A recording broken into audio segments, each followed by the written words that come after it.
Hello everyone, hope you guys are having a nice weekend. I haven't updated my chart in well, quite a long time, not properly doing it. This past week I haven't been able to, so I thought it would be a nice opportunity to not only update it, mark out the most important levels that may be relevant to the upcoming week, and this way I can also show you what I currently have in mind and what I am essentially expecting this week to happen, because I have mainly two scenarios with some good validation zones. So if I am wrong, it's easier to know that I'm wrong, just because of how precise the invalidations are. And from then on, we can see what might happen on tomorrow, Monday. So first things first, us going below this major level here, this major pivot point over here. Let me hide everything first, actually.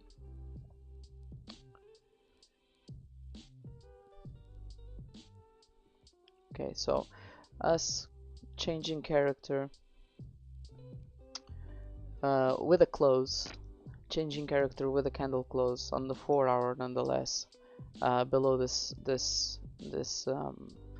almost equal lows, right?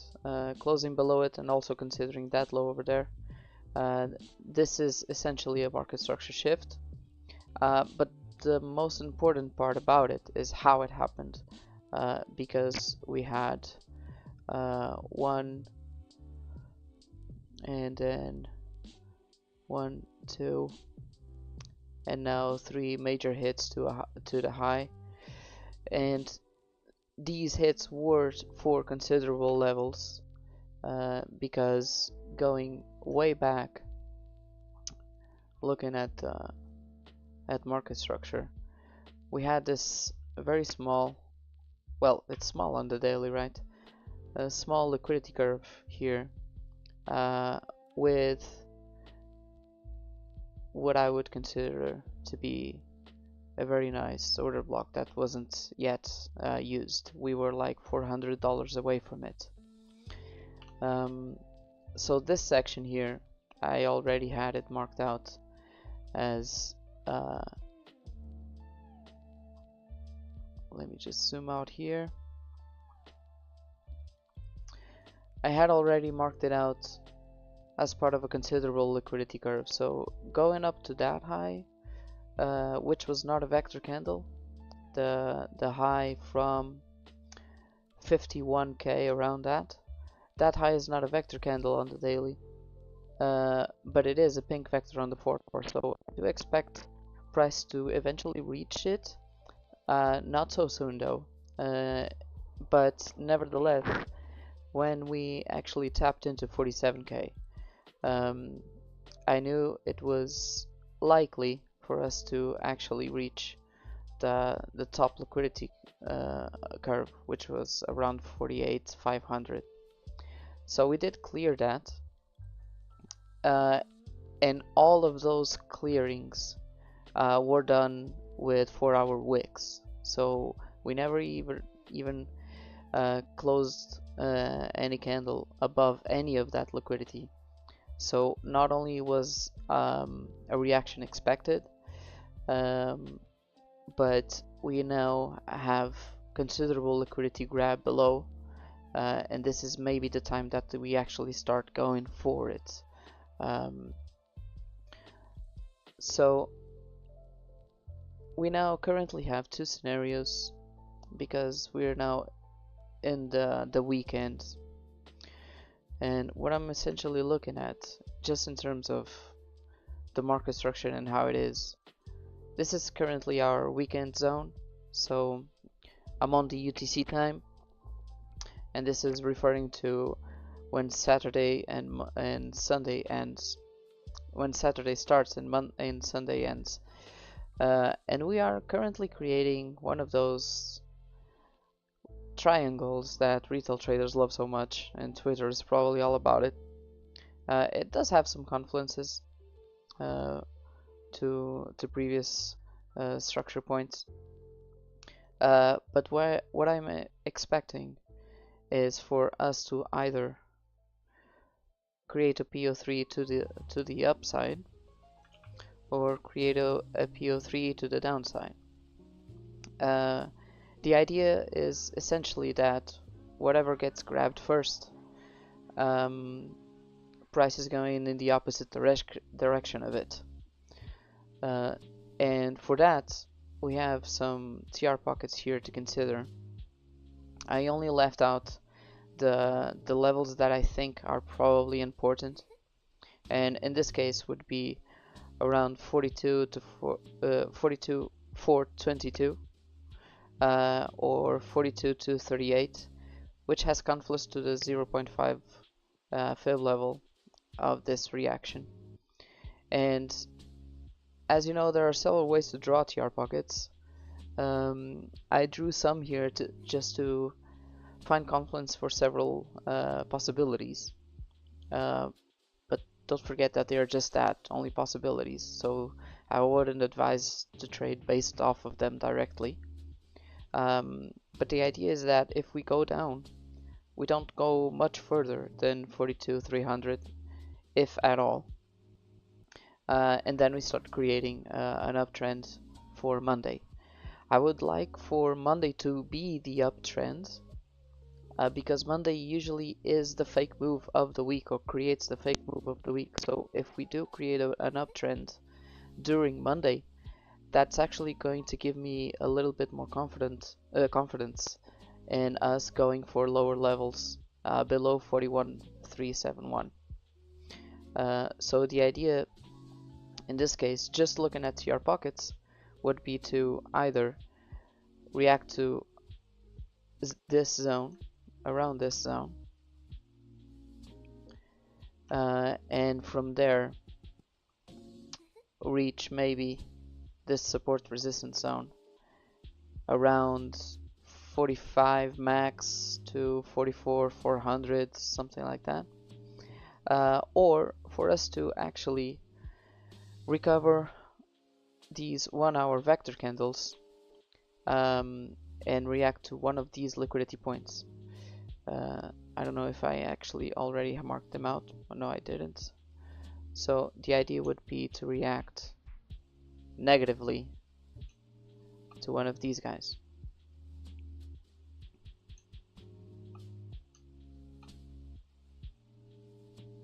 Like so.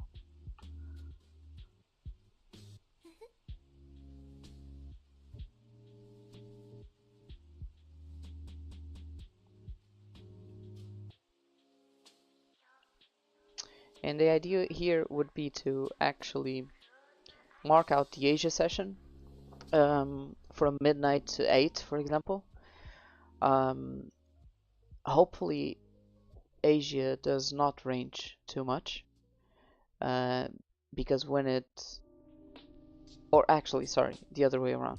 Hopefully Asia does range, because when it does consolidate, it is very common to get a PO3 move, a power of 3.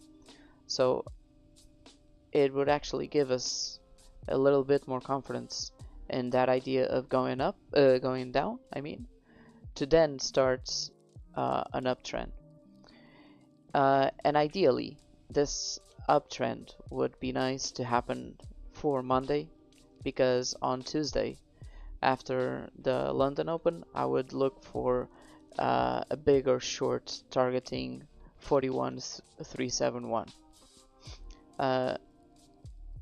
So one thing that I haven't done yet, which I was going to take the opportunity to do it while on stream, is to update liquidation levels, because I haven't done so yet. But I have already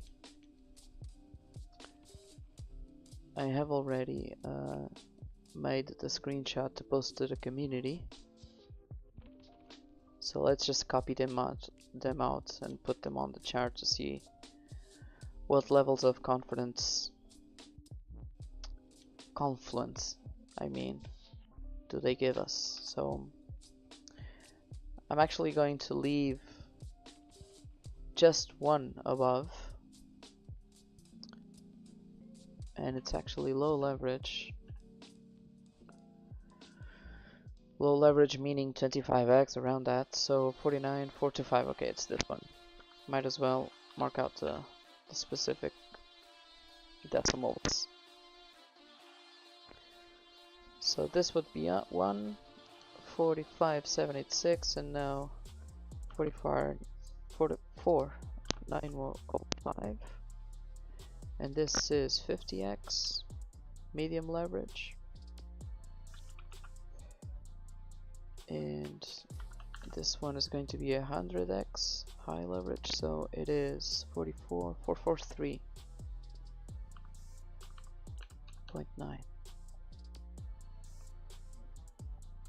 And below that we have another, which is just low leverage, but it does represent more money to be liquidated. 44,054.8.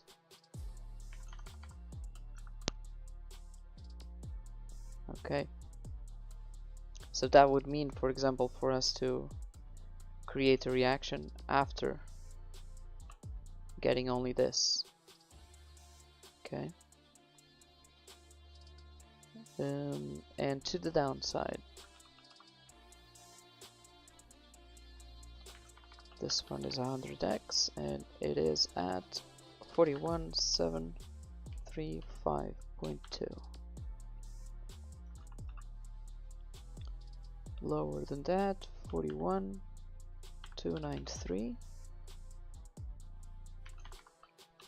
50x, and lower than that, 40,450.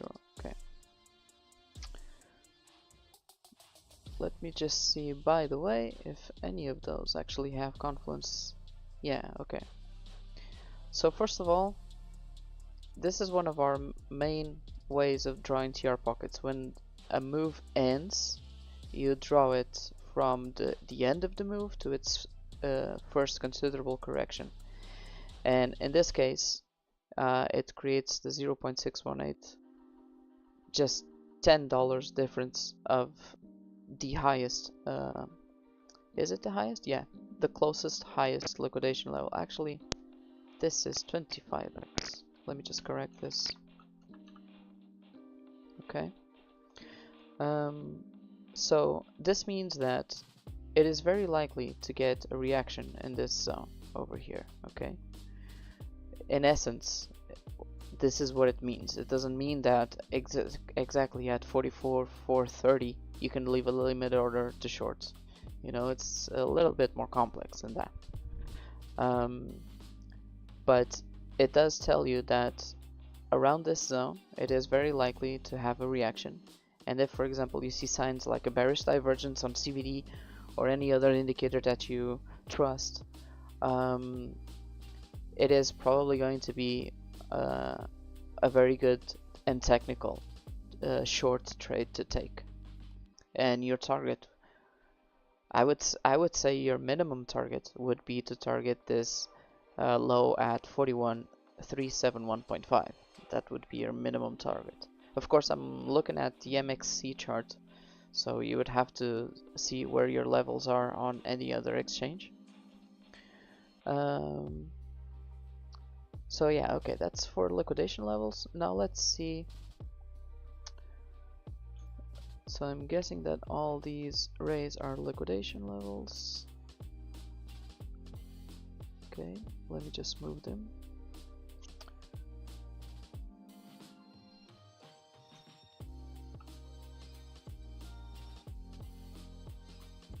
Move them and hide them. And these are liquidity points.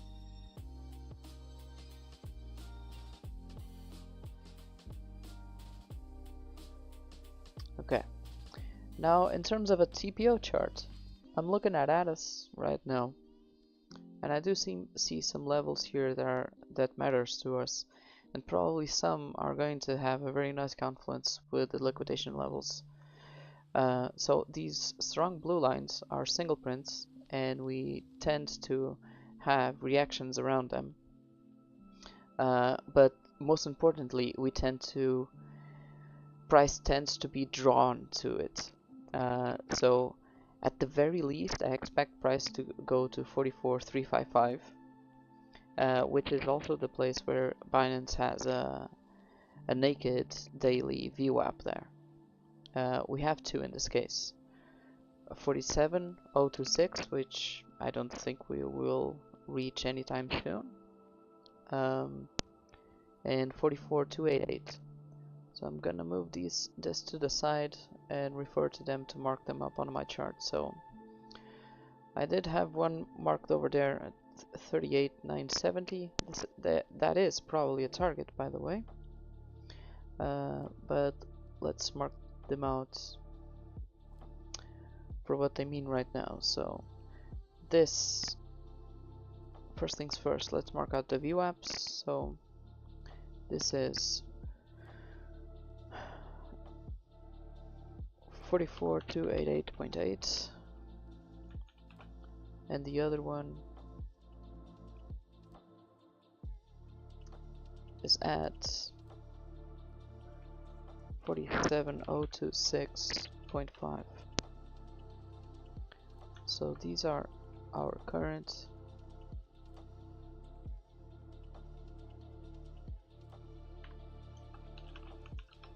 naked VWAPs. And now for single prints. 44,355.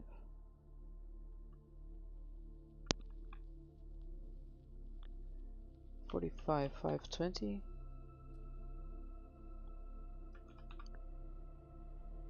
45,250. Okay.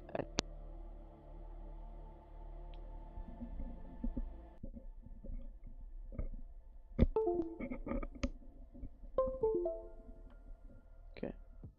Sorry, I had a little mic problem. Hope you guys are hearing me well. Hope so. Okay, good. Let's continue. So these are single prints. And I'm also going to mark out that we have a stacked imbalance. Oh, let me see if the levels are true. I mean correct. Oh, no, they're not. Let me mark this. Okay. So we have a stacked imbalance at 45,125, 45,125. And again, these are simply interested in the sense they are generally magnets for price. So price does have a strong tendency to reach them. 45,355. Okay, so this area here is really strong. in terms of magnets, starting at 45,125 to 45,520. Just looking at single prints. Now again, let's look into our TR pockets, and that's nice. We would get, going up there would mean to reach another 618 level. So this goes into confluence with one of the ideas I have, which would be something like this. Maybe have a little bit more reaction at this zone, but that would be the idea. The other idea is to just stay here and leave those alone for a very long time, and then we actually create what will probably be a very, very, very long bull run. Because yes, macro wise, I expect us to have a very long bull trend if we react to some levels below and create a macro change of character like on the daily.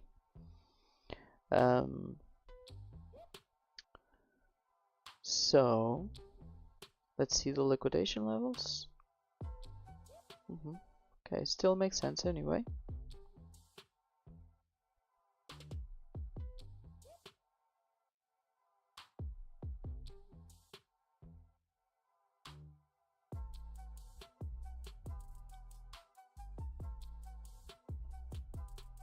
This is not relevant anymore. Okay.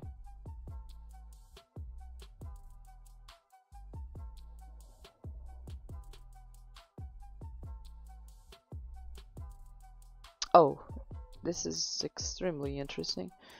I generally, from time to time, I mark out levels that have been support and resistance flips, like places where price tends to have a quite big number of reactions. And it's kind of scary that I have one right where a single print is. This red one, mind you, the reds are places where price was more reliable to react upon. And right there, which one was it? Yeah, one of the single prints is right on top of it, 45,520. That's kind of scary. It's weird that I chose a level that is so accurate to that. So going back to this, and wondering if we actually do this and the reversal for the rest of the week actually happens here, then one of the levels for us to recover would be the CMA gap that is still not filled. We have a bunch of TPO points of control down there. We currently don't have a liquidation level there, but we also have a single print right there, and we have a bunch of naked VWAPs there. So a lot of things are pointing to 39k, so it's important to not disregard it just because it's far away right now. Okay. And also a lot of things are pointing for maybe just a pullback, either to the 44,355 or to the 45,520. Also, just looking at basic Fibonacci levels, if we use a Fibonacci from here to here, the high to the current low, the 618 level is in confluence with our weekend TR pockets, very close together. But not only is the 382 on top of one single print, but the 0.5 is on top of another single print. If this trend is to be really strong, we might as well use the liquidation levels here as well, because they're kind of all over the place in this section. If we are to have an actual strong downtrend with strong moves to the downside right now, the 382 is a very common target. So it's important to not expect price to make a huge pullback to the 618 or actually above these levels just because we have vectors, because that might not actually happen so soon, you know. It might just come to this level, which is in any case, as you can see, a place where price, if I just place my cursor like so, you can see that price around this line has trouble getting up and above. So maybe just tapping into this level over here or one of these lows over here is maybe enough for price to actually react negatively and start going down again. So overall, I am expecting this low to be broken, and in terms of targets, well, that is a much more complicated question. The first thing that I have marked out, if I'm not mistaken, I have here on my January markups, if I can find them, here they are, is that this low at 40,237 is extremely probable.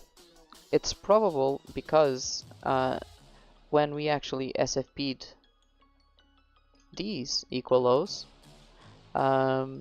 we didn't go below that level.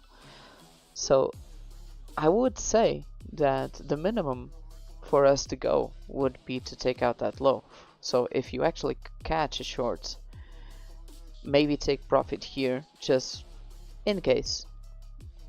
But the most probable target would be these lows over here. This, in terms of market structure, this low in terms of market structure is like your bare minimum, I think, because we are shifting structure now in a 4-hour time frame with candle closes. So it is relevant to understand that we might go to these equal lows now. It's where most liquidity is, so it makes sense. But then both of these single print zones are interesting in terms of reactions, and we do have anchored VWAPs approaching that area. Let me just move this here to see where, yeah, interesting that we stopped over there. Yeah, this one makes more sense. And speaking of anchored VWAPs, I did place one on our top there, and it is revolving to that zone as well. But using this lows VWAP, even if I don't use the low as a source, let's use the base of it. Yeah, it still takes us to recovering this 4-hour vector.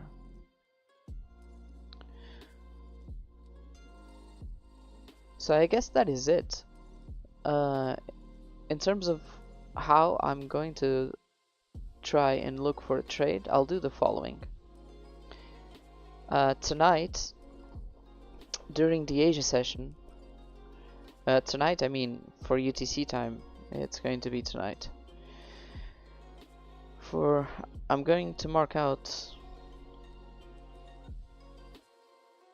what happens during Asia, which will be this section over here. And in this section, if for example we don't take out these lows yet, which by the way I'm gonna take the opportunity to mark them.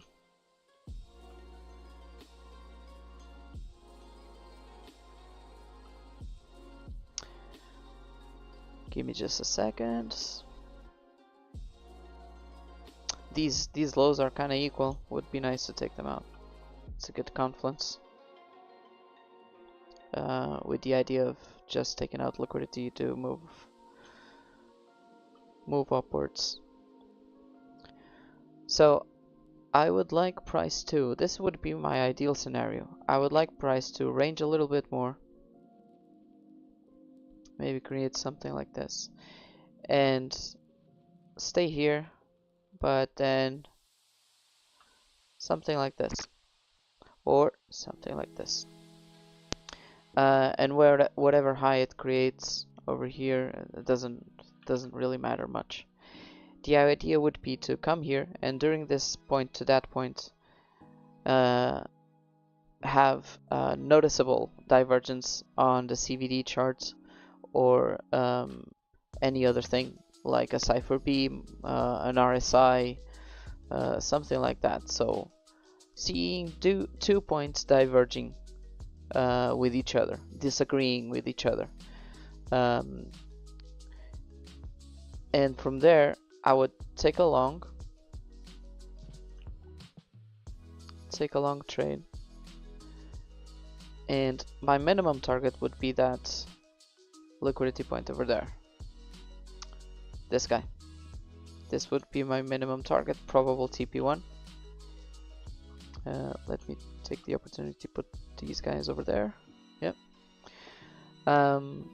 But knowing very well that we might go to those mentioned levels above, right? Keeping in mind that with each liquidation level taken, each of these, something can happen in terms of reactions. Okay, it's always important to stress out that it's not just because you have vectors to recover that you are going to recover them right away. Okay, it doesn't need to happen right after they are created. It doesn't have to be like you create a downtrend leaving vectors, and when you restart or when you reverse the trend, you don't have to go for all of those vectors, because it depends on what is happening on the bigger picture. And on the bigger picture, I think we are supposedly supposed to get at the very least another level down, possibly 3, which is the most common pattern to see. So it is not exactly necessary that we actually do go up more than, let's say, 443. It's not actually necessary, you know. Also consider and don't forget that we might just create a trap here, in the sense that we might actually start going up to then go down to then go up. Okay, try to not forget this, because this is a very common pattern. If we do go up and break these highs, for example, this is still a weekend trap, and that high is still a liquidity grab, maybe engineered in order to actually go and take out the lower liquidity grab and then move up. It can even work the other way around. It can even work like doing this, doing that, coming here, and continuing down. Okay, so everything needs to happen in accordance to what you're seeing on the current price action when it does happen. These are the levels that I would set alerts for, especially the liquidation levels, just because they are what typically causes reactions, but the actual better long might actually be the one that happens at one of these levels, taking out liquidity from the weekend, only the weekend. So try to not disregard that. And by the way, let me just check if we have anything on the 1 minute that can function as maybe a support here.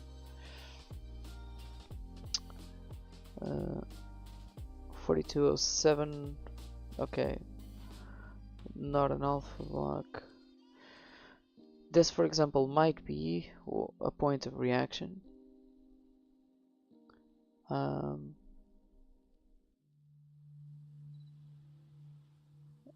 I wouldn't put as much trust in this section. This might be a zone for a liquidity grab, but I would be paying attention to that guy over there.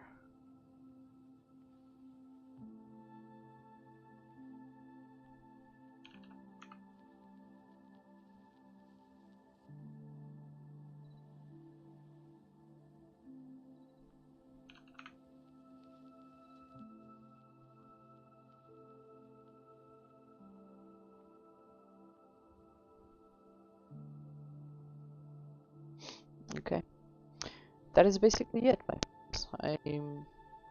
I hope you enjoyed this. I would take some notes, mark out some levels. If you need anything, I'll be on the Discord, especially tomorrow at the London Open. So if you actually have questions, or if you need help with any trade idea that you're having, just give me. You can tag me, for example, on the Discord. I'm going to share this as a post. Probably a little bit too complicated. We'll need to have several screenshots, but you'll get the idea. And that's basically it. If well, give me just a second. Looking at the chat. I haven't looked at the chat, guys. I'm really sorry. Happy New Year.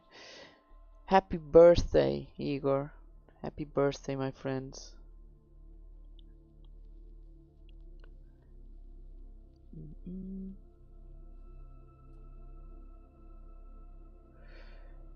How many ticks do you use in Addis? 50 at the moment. When I want to look into more precise details, I use 10, but I am always swapping between those two, 10 or 50. In terms of finding TPO POCs, which by the way I didn't mark out, but it's only one, 46. Exactly 46. Or did I? Never mind, I already did mark it out, yeah. 46k exactly. We have a TPO POC. So that's one more confluence for a possible reaction.